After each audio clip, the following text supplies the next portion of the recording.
ሰበር ዜናም የቴዲ አፍሮ ስቱዲዮ መሰበሩ ተሰማ። ታጣቂዎች ሰብረው በመግባት ሙሉ ንብረቶችን ይዘው እንደሄዱ ምንጮች አረጋግጠዋል።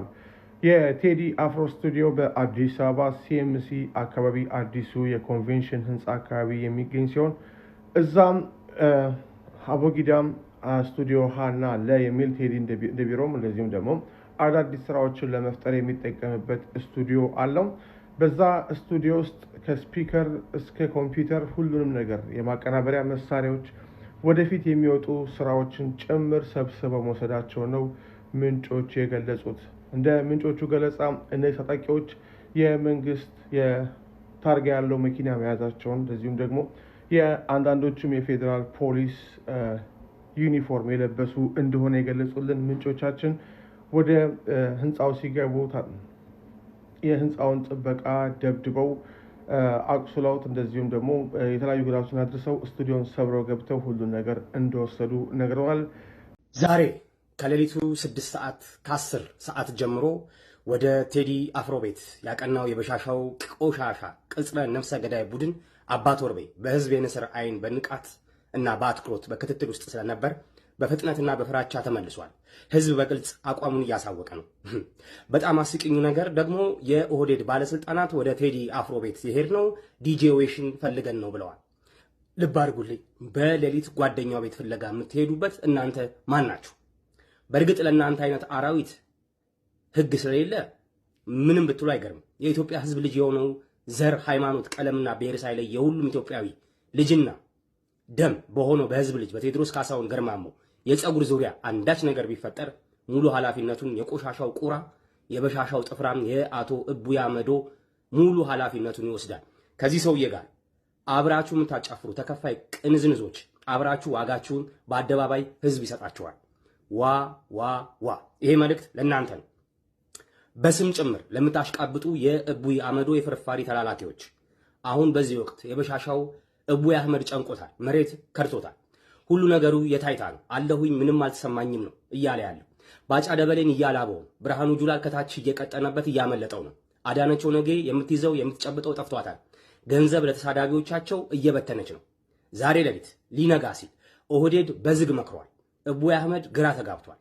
ቴዲን ብናስረው በአንድ ቀን አመጽ በእምቧይ ላይ የካብነው ዘረኛና ፋሽስት ስርዓትን ያፈርሰዋል፣ በቋፍ ያለችዋ ስልጣናችን ትናዳለች የሚል ፍርሃት ወሯቸዋል። የኦህዴድ ስርዓት በቴዲ አፍሮ ላይ በሚወሰዱ እርምጃዎች ዙሪያ መክሯል። ዛሬ በሌሊቱ ልክ ሊነጋ አካባቢ ማለት ነው። በአሁኑ ሰዓት በምንም ሰበብ ቴዲን ማሰር ዋጋ የሚያስከፍል በመሆኑ ሌሎች ማጥቂያ መንገዶች ተነድፈዋል። ከነዚህ ውስጥ አንዱ ለመንግስት ግብር አልከፈለም ብሎ ትልቅ ገንዘብ በመጣል ለማሽመድመድ እንዲሁም ከስርዓቱ ጸጥታ ጋር በቀጥታ ያልተያያዙ ኢመደበኛ አካላት እንዲያሳድዱት ወይም 120 የሚባለው የአይኤስአይኤስ ቡድን በኮሬ ነገርኛ በኩል ቅጥረኛ ሆኖ ሃራስመንት ማድረግ ነው። ዓላማውም ንጉስ ቴዎድሮስ አፍሮን ተማሮ ከሀገር እንዲወጣ ማድረግ ነው ተብሏል። ንጉሱም እምቢ ከሀገሬና ከወንዜ አልወጣም ብሏል ለተላኩለት አማላጆች በሙሉ። ቴዲ ይህንን መስዋዕት እየከፈለ ያለው ህዝቤ፣ ወጣቱ ሆይ በተለይ ለአንተ ነው። አዲስ አበባ ይሰማል። የትግል ትንሽ የለው። በባዶ ሆድህ ቤት ተቀምጠህ ሞትን ከመጠባበቅ ህዝባዊ እምቢተኝነትን በየትኛው መንገድ ላይ ማቀጣጠል ነው ያለበት። ለነገ የማይባል ግዴታ ነው። እያንዳንድህን ሳይበቀሉህ በፊት ተዘጋጅ። ጥፍራሙ አቶ እቡይ አህመዱ እና ብርሃኑ ጁላ ጨንቋቸዋል። በዚህ አጋጣሚ በአዲስ አበባ መሬት አንቀጥቅጥ ህዝባዊ ቁጣ መነሳቱ አይቀሬ እንደሆነ የገባቸው ኤምባሲዎች ጠቅልለው ከአዲስ አበባ እየወጡ ይገኛሉ። እቡይ አህመዶ እንደ ቁራ መጮህ ትችላላችሁ ምንም አታመጡም ያለበት የመሐይም ምላሱን አዲስ አበቤ የአራዳ ልጅ ሊቆርጠው ከጫፍ ደርሷል። እቡይ በሻሻ በደንቆሮ ዕውቀቱ ያላገጠበት አዲስ አበቤ እየገዘገዘው ነው። እቡይ አህመዶ ተስፋ ቆርጧል።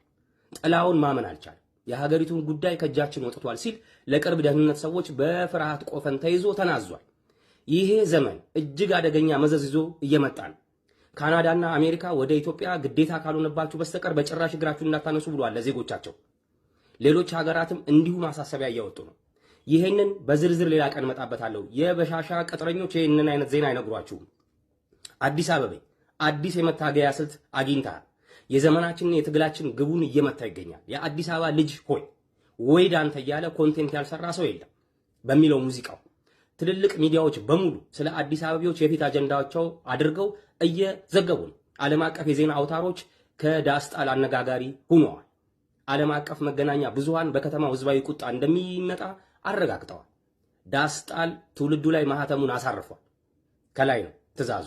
አዲስ አበባ እንኳን ሸገሩ የሁሉ አይደለ ወይ ሞላ ሀገሩ በማለት ጎዳናውን በሰልፍ ላይ ያጨናንቀው በደጃፍ ቆሟል። ተጨማሪ ነዳጅና ደጀን ሰሜኖቹ እየመጡለት ነው። ከጀርባ ደጀንም ይሆነዋል። በየአካባቢ ተዘገጃጅ። የጨቅላውና የተራው መሀይም የእቡ ያመዶ መቃብር ተቆፍሯል። የበሻሻው ቆሻሻ ነውረኛ ዘረኛ ስርዓት አሁን ሁሉ ነገሩ እየፈራረሰበት ይገኛል። በቀደም አዳነች ኦነጌ 70 ሚሊዮን ብር ለነ ቡልቴ ማልታቴ ለሚባሉ አርቲስቶች መድባ ለኢትዮጵያ ህዝብ የመልስ መልት የሚሆን ሙዚቃ ሰርታ ነበር፣ አልተሳካም። እዛው በላች እዛው ቀረች ሆኖባት ነው የቀረው። የሆነ ግጥምና ዜማ በአንድ ቀለል ሊሰርተው አደሩ። እዚህ ግባ የሚባል ሙዚቃ መልስ ምት ቢያዘጋጁ ቢያንድ ወረዳ ካድሬ የገዛ አባላቶቻቸው እንኳን አልሰሙላቸው። ስለዚህ ከፍተኛ ብስጭትና ሀዘን ውስጥ ገብተዋል። የመሬትና የደም ቀላቅሎ ነጋዴው የህዝብ ተቃውሞ ለማስመሰል ሰልፍ ቢጤ በሚኒሻው በኩል ለማስወጣት መፈክሩን በአዳነች ጽሕፈት ቤት እያዘጋጀ መሆኑ ተሰምቷል። እንዳልኳችሁ ነገሩ ጦዟል። ተወደደም ተጠላም አብዮቱ ተለኩሷል። ትውልድ ተነቃቅቷል። ባንዲራውን አንስቷል። ባንዲራን አንሳ። አዳዲስ ነገር እየተሰማ ነው። የቤተ መንግስቱ ባለሟል የጨፌ ጉባኤ የኦህዴድ ዘረኞች እኛ ብቻ እንልማ ሌላው ይድማ አስተሳሰብ ተቀባይነቱን አጥቷል። የበሻሻው ጨቅላ ወደ አሮጌ ቅርጫትና ጥልቅ ጉድጓዱ ተከቷል። በአናቱም የአዲሱ አብዮት ለኳሽ የሆነ የትውልዱ ዜማ እየተነሳ ዳስጣል ውጥረቱን ይባስ ጨምሮታል። በዚህ ዓመት ክረምት በአዲስ አበባ ስርዓት ይጠበቃል። አዳዲስ ስርዓት ይጠበቃል። ሰሜኖቹ ገፍተዋል። በአንድ ተፈራርመዋል። ህዝብ ውስጥ በሽኩቻ የሚወያየው ይሄንኑ በሽኩሽኩታ የሚያወራው ያ አዲሱ ስርዓት ግንባታ ሰራዊቱን ከጫፍጫፍ ተስማምቶበታል። የስንዴ ነዶ በማዕበሉ በፊት በጥበብ እየተፈረካከሰ ማዕበሉ ሲመጣ እጅግ አስፈሪ ነው። ድል ለኢትዮጵያ ህዝብ፣ ድል ለሀበሾች፣ ሞትና ዘላለማዊ ውርደት ለበሻሻው ጥፍራ አቶ እቡይ አመዶ እና ለግብረ በላ ውሾቹ። ድል የህዝብ ነው። የኢትዮጵያ ህዝብ ያሸንፋል። ይመቻችሁ ባላችሁበት።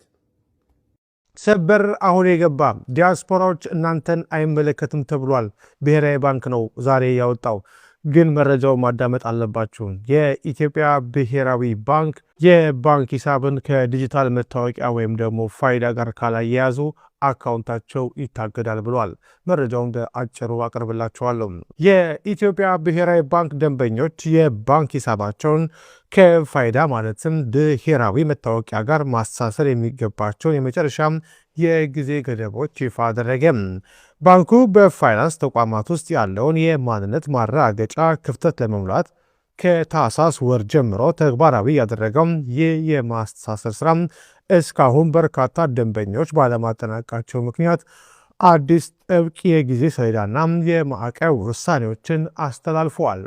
ሸገር፣ የክልል ርዕሰ መዲናዎች እንደዚሁም ሌሎች ዋና ዋና ከተሞች ማለትም እንደ ድሬዳዋ፣ ባህር ዳር፣ ሐዋሳ፣ መቀሌ፣ ጅማ፣ አዳማና ሌሎችም በዝርዝሩ የተካተቱ 27 ከተሞች የሚገኙ ደንበኞች እስከ ግንቦት 6 ቀን 2018 ዓ.ም ድረስ ሂሳባቸውን ከፋይዳ ቁጥራቸው ጋር ማስተሳሰር ይጠበቅባቸዋል።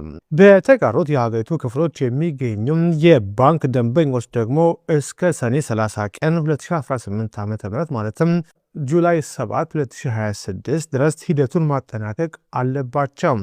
በተቀመጠው የጊዜ ገደብ ውስጥ ሂሳባቸውን ከፋይዳ ጋር የማያስተሳስሩ ደንበኞች ከሂሳባቸው ላይ ምንም አይነት ገንዘብ ወጪ ማድረግም ሆነ ማስተላለፍ እንዳይችሉ ሙሉ በሙሉ ይታገዳል። እገዳው የሚነሳው ደንበኛው መታወቂያውን ከባንክ ሂሳቡ ጋር ሲያስተሳስር ብቻ መሆኑን መመሪያው አሳስቧል።